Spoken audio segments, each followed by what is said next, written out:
Ayos ah. Mga walang helmet ah. Okay lang kasi yan ano dito sa lugar namin, dito sa may Republic. Kahit mga walang helmet. Loban naman kasi.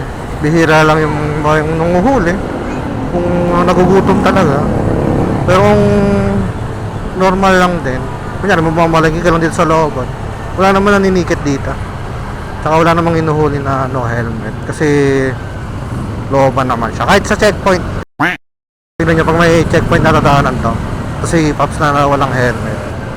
Dadiretso lang to. Hindi ito huli. Tignan nyo. Ayun, may checkpoint doon oh. Tignan natin. Kung papadaanin siya.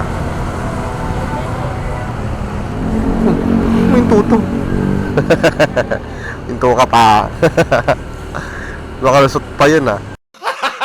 Gago!